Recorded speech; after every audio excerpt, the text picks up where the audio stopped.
Casi todos hemos escuchado en algún momento el principio de toda persona es inocente hasta que se demuestre lo contrario. Y es que si bien nuestra Constitución ya presuponía la inocencia de una persona a través del respeto a sus derechos, no fue hasta la reforma de 2008 que se precisó a que se presuma su inocencia mientras no se declara la responsabilidad mediante sentencia dictada por un juez de la causa. Esto es la presunción de inocencia. Dentro de las razones de esta reforma, el legislador habla que en el sistema de enjuiciamiento penal en nuestro país ha prevalecido un principio. El acusado es culpable hasta en tanto éste no demuestre lo contrario.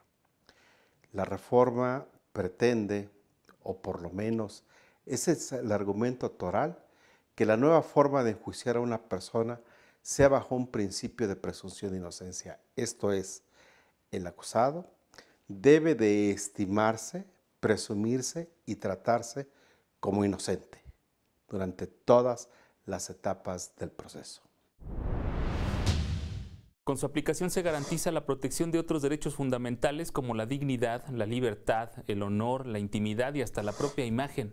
Por ello resulta una exigencia que cualquier persona imputada por la comisión de un delito sea tratada como inocente durante el procedimiento, incluso desde antes de que inicie.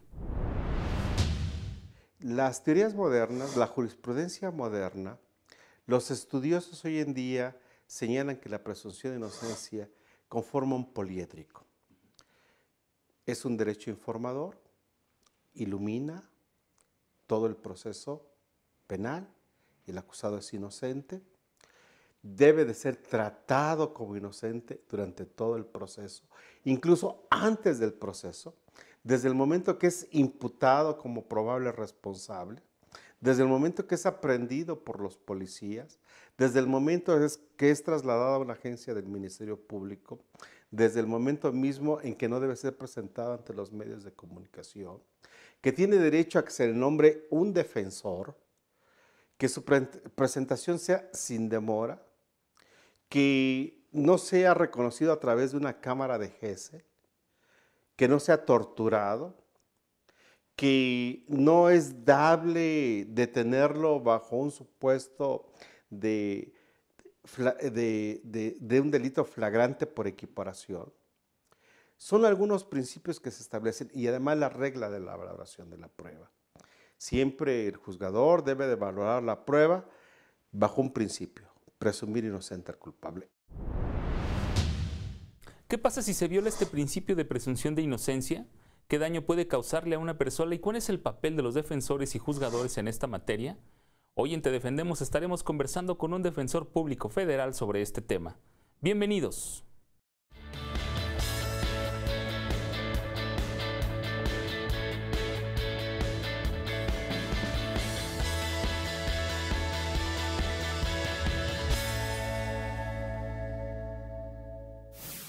Quiero dar la bienvenida al estudio de Te Defendemos a Pedro Uribe Pastén. Él es defensor público federal en el Instituto Federal de Defensoría Pública. Muchas gracias por estar con nosotros. Bienvenido. Gracias, Oscar. A tus órdenes. Muchas gracias. Vamos a hablar sobre este tema de presunción de inocencia que, si bien está señalado expresamente a partir de la reforma de 2008, antes de esta reforma, ¿cómo se establecía, cómo se interpretaba, cómo consistía este principio? Mira, Oscar, aun cuando explícitamente no se encontraba señalado antes de la reforma de 2008, como comentas, la interpretación armónica y sistemática de los artículos 14, 16, 19 y 21 constitucionales permitía que se establecieran esos principios y se aplicaran en favor de las personas a las que se les imputaba algún delito. Bien, ¿y qué modificaciones o qué precisiones trajo la reforma constitucional? Trajo bastantes modificaciones a la Constitución Política de los Estados Unidos Mexicanos, modificando los artículos 16, 17, 18, 19, 21 y 22, en donde se precisa explícitamente y expresamente este principio de presunción de inocencia. En el artículo 20 constitucional, en el apartado B, relativo al derecho de los imputados, en su fracción primera se establece que se presume inocente a toda persona hasta que no se demuestre su responsabilidad en una sentencia emitida por el juez de la causa. Bien. ¿Esto qué originó? originó la creación del Código Nacional de Procedimientos Penales, que en su artículo 13 también expresamente señala ese principio de presunción de inocencia. Casi en los mismos términos regula este llamado derecho humano en favor de los imputados de la comisión de algún delito. Que antes de la reforma, en realidad la Constitución lo que hacía era otorgar protección a los derechos humanos de las personas sentenciadas, ¿no? Y ahora lo que hace es, en realidad, dar la presunción de inocencia ya explícitamente. Así es. Muy bien. ¿Qué obligaciones trae esto tanto para las entidades de procuración de justicia como para los juzgadores federales? Bien, pues consideramos que la obligación primordial para el Estado mexicano radica en que se confirma como garante de los derechos de los gobernados el respeto al derecho humano a presunción de inocencia. Este respeto considerando la dignidad humana, incluso la imagen de las personas. Bien, en cuanto a los juzgadores federales, en la aplicación de una convencionalidad, la aplicación de derechos humanos, vamos a llamarle una obligación que podríamos considerar la oportunidad que tienen las autoridades jurisdiccionales de aplicar la presunción de inocencia, reconociendo estos derechos que están en la Constitución expresamente, pero también en los tratados internacionales en los que el Estado mexicano forma parte. Y no solo eso, sino también en las resoluciones de las Cortes Internacionales, aun y cuando el Estado mexicano no tome parte en esas resoluciones. Esta aplicación la realizan las autoridades jurisdiccionales en cumplimiento a ese sistema convencional. Hay otra situación. Las autoridades federales competentes en el conocimiento de los medios de control constitucional también tienen la oportunidad de ponderar principios e intereses a efecto de aplicar los derechos humanos y el de presunción de inocencia, declarando la inconstitucionalidad o la inconvencionalidad de las normas o incluso los actos de autoridad que contrarían este principio. De acuerdo, al momento de juzgar o de aplicar justicia para estas personas, de repente la gente puede preguntarse, entonces, ¿cuál es la que va a tener más peso? ¿La Constitución, los tratados internacionales? ¿Cómo lograr un equilibrio entre lo que establece una y lo que establece la otra? Bueno, de entrada podríamos acudir a la reforma constitucional de derechos humanos, del artículo 1 constitucional, en el sentido de que las autoridades ponderarán el principio pro homine. En esta ponderación de principios e intereses de derechos humanos, aplicarán el que más favorezca al gobernado. Esto que también conocemos como el principio pro persona, que también le llaman. Así es, Oscar. Muy bien, licenciado. ¿Y cuál será el papel de los defensores públicos ante este principio de presunción de inocencia? Se lo voy a preguntar a nuestro invitado, pero después de nuestra primera pausa. En un instante, no te vayas.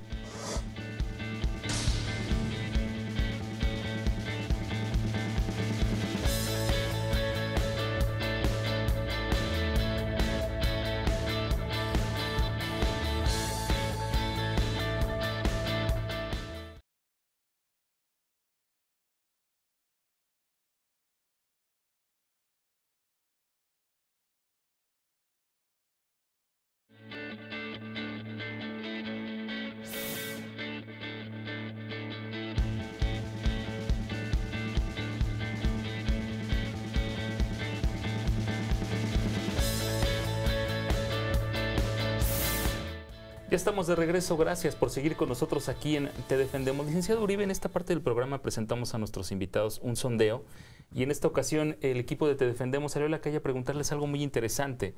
Les preguntaron que si ellos fueran jueces, ¿qué tomarían en cuenta o cómo comprobarían la inocencia de una persona antes de sentenciarla a prisión? Acompáñame a ver lo que contestaron.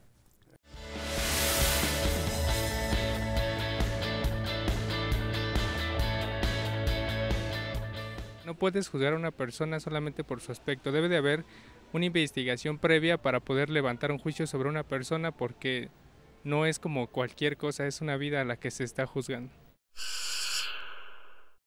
Pues yo creo que investigar primero todo, investigar hasta el final de todo para poder hacer las cosas lo mejor que se pueden, porque pues ya ve que ahorita agarran a gente que es inocente y los que de veras están mal están de fuera. Ay, pues analizaría todo el caso primero.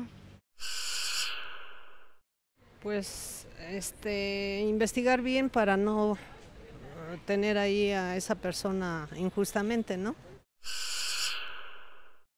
Un estudio mental para ver si en verdad está acuerdo o de plano está mal, para poderlo juzgar, y más aparte los hechos. Tratar de que haya una investigación real de las cosas y tratar de escuchar a la persona que se le está incriminando. Pues aquí es al revés las cosas, aquí todo el mundo es culpable hasta que no demuestre su inocencia. Bueno, pues yo siento que primero investigar bien qué es lo que sucedió, cómo sucedió, y pues tiene que haber muchas pruebas, ¿no? Para poder decir, pues ahora sí que estás ya adentro o así nada más porque sí, no. Y también algo psicológico, porque luego hay veces que las personas que de veras hacen cosas, pues algo tienen mal en la cabeza. Bueno, pues me basaría en las pruebas únicamente. En las pruebas, testigos y las evidencias, nada más. Si algo no se puede comprobar, pues para mí no pasó. Bueno, las pruebas, ¿no? Hay que ver qué evidencias hay, ¿no? Eso es importante. Y ver las evidencias y también la ley, ¿no? La ley también, cómo se aplica la ley de la manera más justa. Interesante sin duda lo que nos comenta la gente en este sondeo. Licenciado, ¿cuál será el papel de ustedes como defensores públicos ante este principio de presunción de inocencia?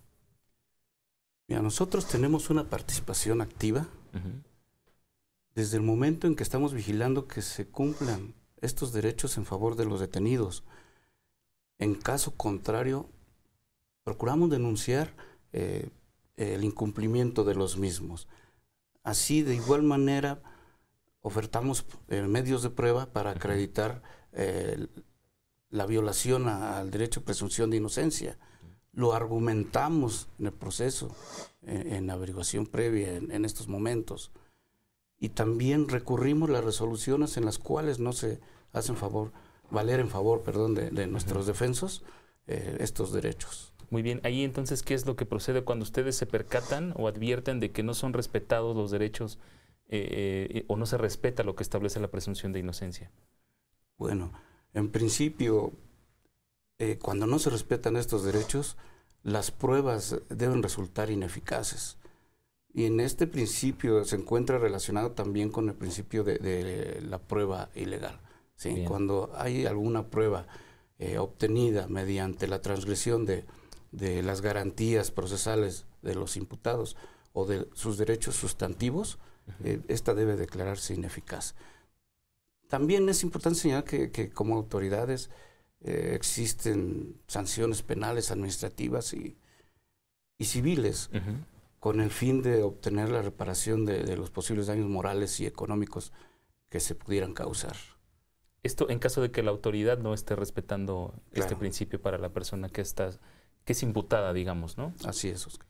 Hay un tema muy sonado, licenciado, que es, por ejemplo, el de Florence Cassés, que sabemos que se dio antes de la reforma, antes de que estuviera expresado explícitamente en la Constitución, pero ¿podríamos decir que se violó en este caso el principio de presunción de inocencia o el de debido proceso? Así es, Oscar. En este caso se considera que se violó el principio de presunción de inocencia en su vertiente extraprocesal. Esto es así porque en la manipulación de pruebas y la insuficiencia de otras se creó la falta de fiabilidad de las pruebas de cargo, lo que condujo a una absolución. Bien, esto porque consideraron que violaron el debido proceso, ¿no? Así es. Es un caso en el que también intervinieron los medios de comunicación y el que sin duda jugaron un papel muy importante, ¿no? En este caso, ¿qué papel debería jugar un periodista? ¿Qué papel debería jugar el medio de comunicación ante este principio, licenciado? Bueno, consideramos que es necesario que se establezcan las reglas por las cuales se participe por medio de un control hacia los medios de comunicación, que este control de alguna manera está establecido ya por la Suprema Corte de Justicia de la Nación, en el sentido de que la información que se brinde debe ser real, no sugestiva. Esto es, los medios de comunicación deben aportar datos declarativos y no datos valorativos. Bien. ¿Por qué? Porque se va a crear un sentido de culpabilidad paralelo al proceso que de alguna manera se va a afectar también en base a la violación de este principio. Es muy importante que los reporteros sepan que lo que hablaba, ¿no? En este sentido valorativo, no llamarle a alguien por algún nombre, no decirle secuestrador, no decirle víctima, hasta en tanto no enfrente un proceso legal. ¿Sería esta parte la que les corresponde? Así es, esas manifestaciones no solo van a afectar al gobernado, sino también van a afectar al proceso judicial, en ese sentimiento de culpabilidad que se está creando, y hasta en tanto no se dicte sentencia que sea emitida por el juez de la causa, pues no se puede hablar de que alguien esté señalado como culpable antes del proceso. Muy bien, licenciado, permítanos hacer una segunda pausa, pero regresamos para seguir conversando sobre este tema y también con algunas preguntas del público, pero esto en un momento, no te vayas.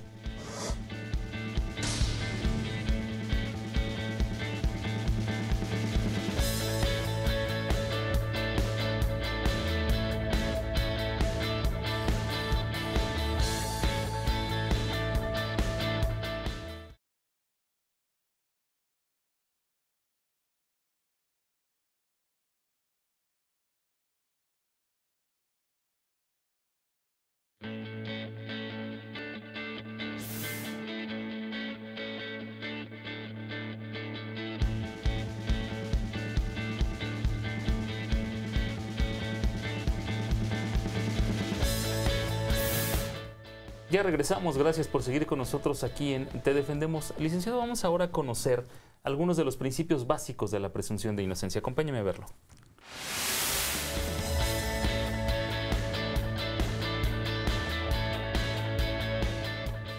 Existen tres aspectos fundamentales para la aplicación de la presunción de inocencia. La primera es la regla de trato. Constituye el derecho a recibir la consideración y el trato de no autor o no partícipe en un hecho de carácter delictivo o en otro tipo de infracciones mientras no se demuestre la culpabilidad. Regla de juicio.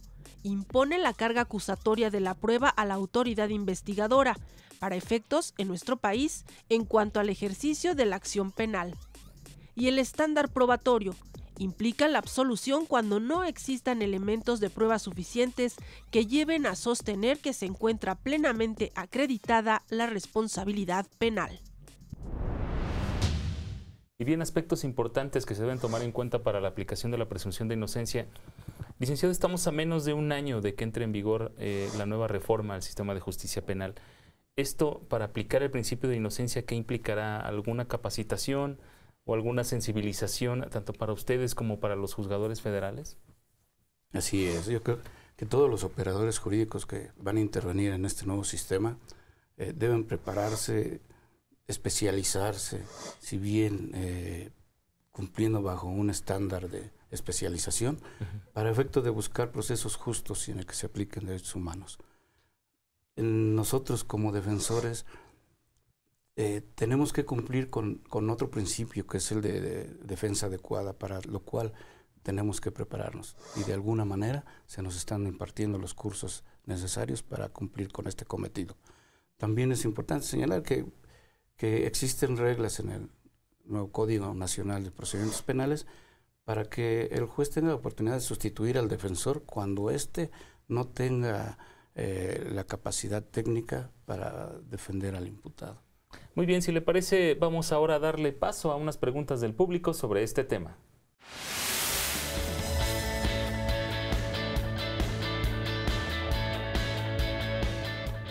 Bien, ya tenemos aquí algunas preguntas del público. La primera de ellas es de la señora Rosa Fernández de San Luis Potosí. Pregunta si es legal que a su familiar le haya negado el derecho a obtener beneficios debido a que no resultaron favorables los estudios de personalidad practicados en prisión. El dictamen psicológico establece que él mismo no acepta su realidad y sigue negando la comisión del delito por el que fue sentenciado. Aquí, ¿qué le puede decir a la señora Rosa Fernández? Bueno, yo creo que aquí estamos en una situación de ejecución penal. Y hay algunos autores que consideran que la presunción de inocencia termina cuando es causa ejecutoria la sentencia condenatoria. Pero hay procedimientos en el periodo de ejecución penal en los que se desahogan pruebas, en los que se ejercitan ciertas acciones. Como en este caso que nos señala la señora, es de una libertad anticipada. Entonces, considero que la presunción de inocencia se aplica también en estos procedimientos de ejecución penal.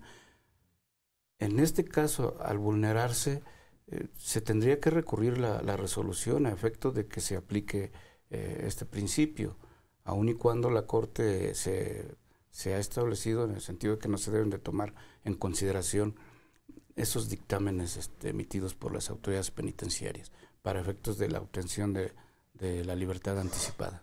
Muy bien, ahí está la respuesta para la señora Rosa Fernández. Esta llamada es de José Martínez de Toluca, Estado de México. Pregunta, si un detenido se abstiene de declarar, ¿le perjudica?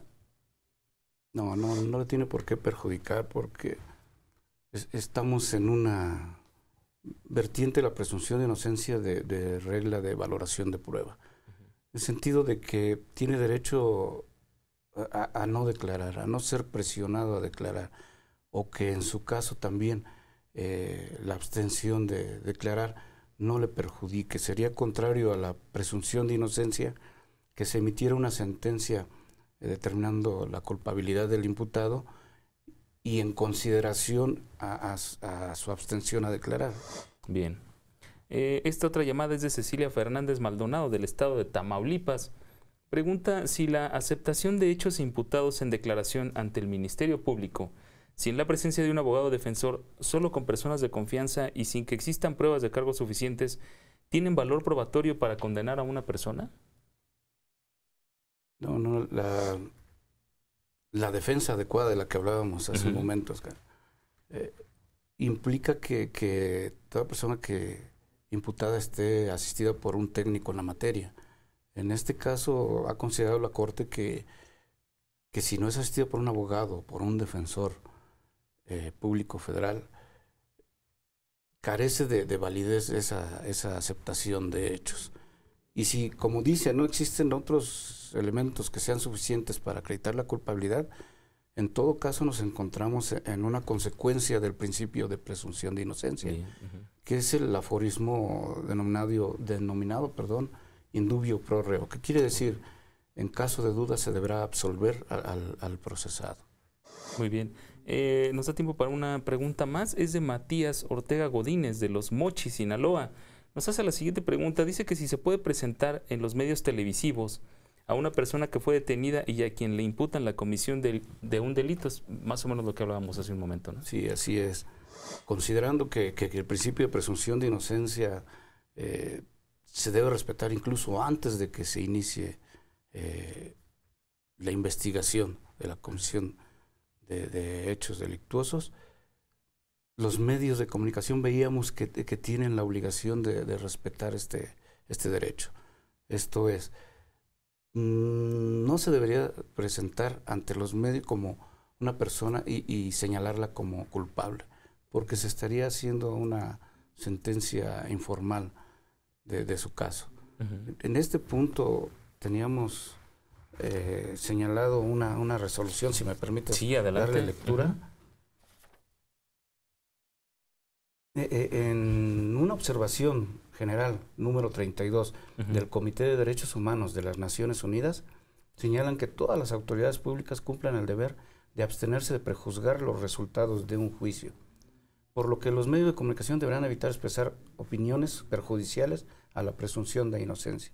¿Esto por qué es y por qué habla de autoridades públicas? Porque son las que en todo caso permiten la documentación de los medios de comunicación. Es de verdad un tema muy importante tanto para las presentaciones en noticieros, en medios de comunicación de personas que han sido detenidas. Es muy importante el manejo que se le dé, ¿verdad? Sí, recordemos, Oscar, que el principio de presunción de inocencia radica en que se trata de evitar que las personas inocentes sean sentenciadas. La persona criminal es la excepción. La regla general es la persona inocente. Entonces, en base a este principio, podemos lograr juicios justos y incluso abatir la delincuencia. Licenciado Pedro Uribe, le agradezco mucho que haya estado con nosotros para conversar este tema muy interesante que es la presunción de inocencia.